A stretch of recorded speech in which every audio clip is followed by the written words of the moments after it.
So this video is intended to help review the sheet that you should be working on today. So if you haven't done it yet, do it, and then watch this to check your answers.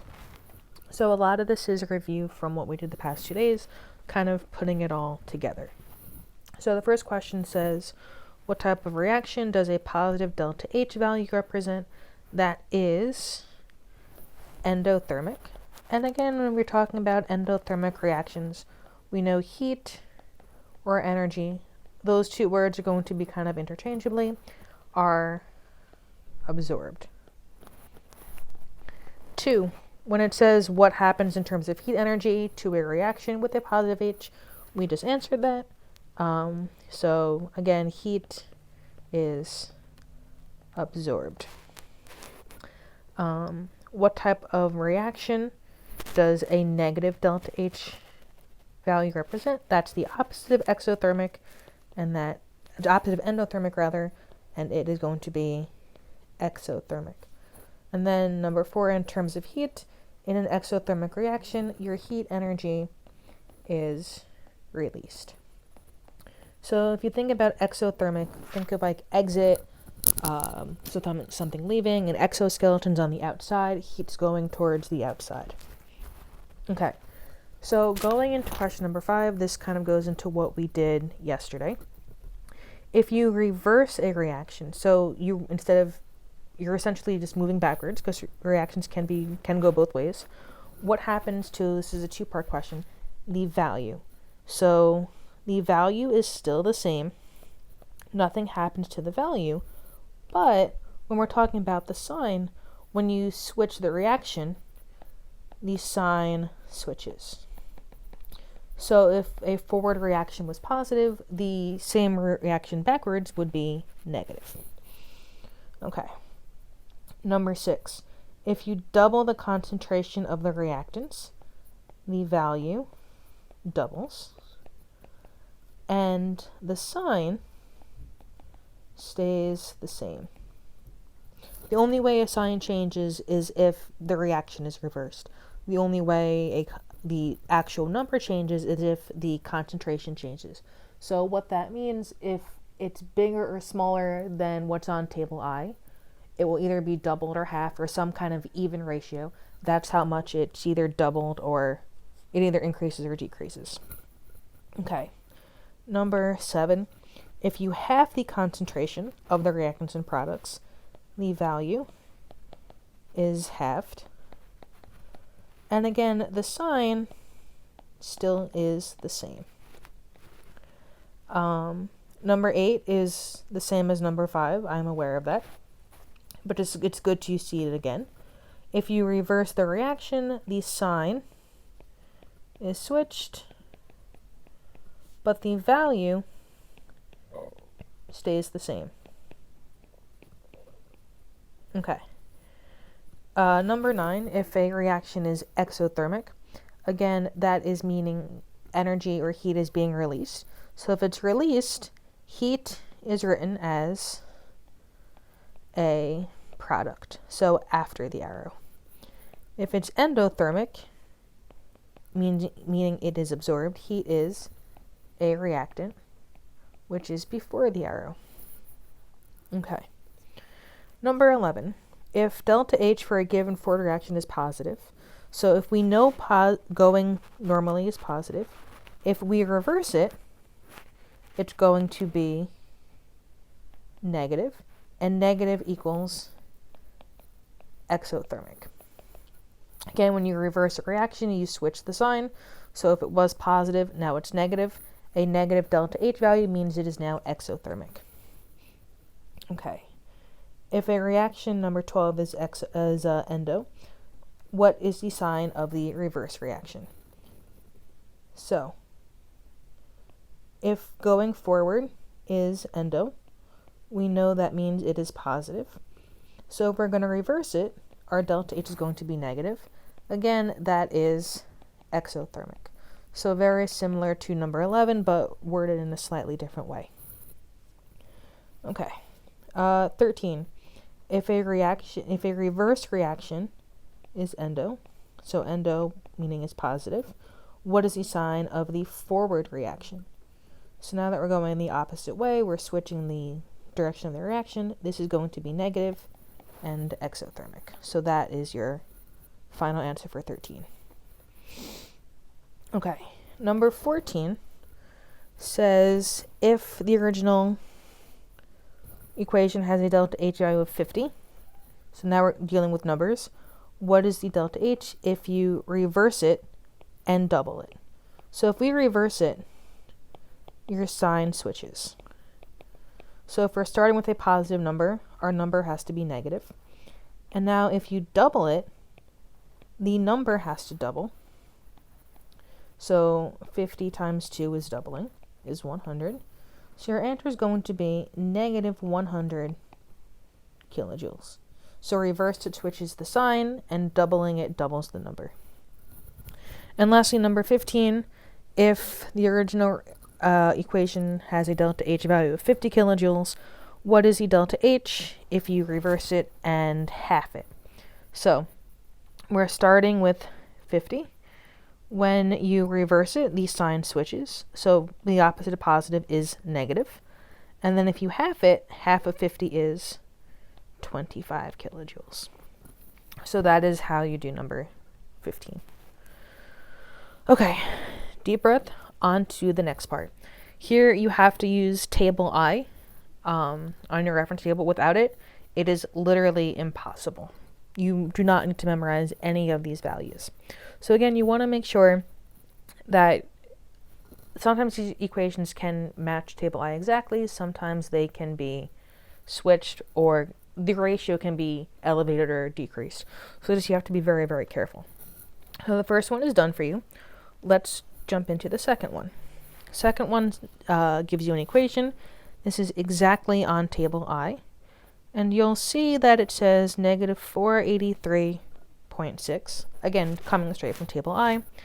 That is exothermic because we know we have a negative delta H. And then that means heat is released. The next one, exactly on table I, 91.8 kilojoules.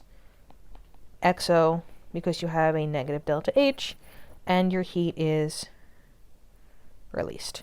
So the answer key has a more in-depth explanations of these a little bit, because it does get kind of tedious watching me write the same thing over and over and over again. Okay, so this one, according to table I, this has been doubled and reversed.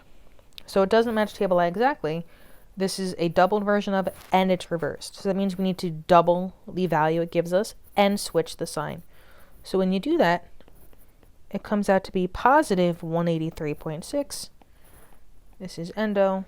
We have a positive delta H, and that means heat is absorbed. The next one is also does not match table I. This one is halved. So if you half the equation, you have to half the value. So you get negative 278.0. All we did was take the value on table I and cut it in half. This is exo because you have a negative delta H, and that means heat is released. Cool. Okay, last question in the table. This is another one that does not match table I. This has been reversed, and it has been doubled. So again, if it's reversed, you have to change the sign on the value, and if it's doubled, you have to double the value. So when you do all of that, you get negative 365.2. And again, that's exo because you have a negative delta H, and heat is released. So again, this isn't super difficult. It just takes some close observations to table I. So lastly, we have 4 more questions for you guys. Again, you need table I. Essentially, what we want you to do is figure out if it's endo or exothermic, and then write the heat energy as either a reactant or a product. So the model is done for you. Essentially what this means, if you looked on table I, you have a positive delta H value of, your delta H value is positive 53. And then again, if it's positive, that means it is, this is endothermic. Formatting on the iPad is off. If it's endothermic, it means it's absorbed, so it's written as a reactant. Okay, so number 2, your delta H value is positive 227.4 kilojoules. And if it's positive, that means it's endothermic. And that means this is going to be a reactant. So you're going to write it before the arrow and just add it somewhere. I'm going to add it after H2 plus, 227.4 Kj arrow C2H2. So you've seen these numbers in reactions before. They didn't really mean much, but now they actually have meaning. And then our explanation, we can say a positive delta H value equals, means heat is being absorbed. So it's written as a reactant. It matches table I exactly, and so there's no changes needed. Again, if you're looking at the actual answer key that is posted, the explanations are worded a little bit better. This just kind of help with the content. Okay. Number 3, here delta H is going to be equals negative 227.4 kilojoules. So here, what we did, it's the same equation as table 2, but we reversed it. So that means if you reverse the reaction, you switch the sign. So now that we have a negative value, that is exothermic. And if it's exothermic, that means heat is released. And so if it's released, it's going to be a product, that energy. So it should look something like this. Your C2H2, and then your 2C plus H2. And now you're going to write your energy as a product. Now, yes, there is a positive sign here. We had said before, you will never, ever, ever see what I'm writing in green.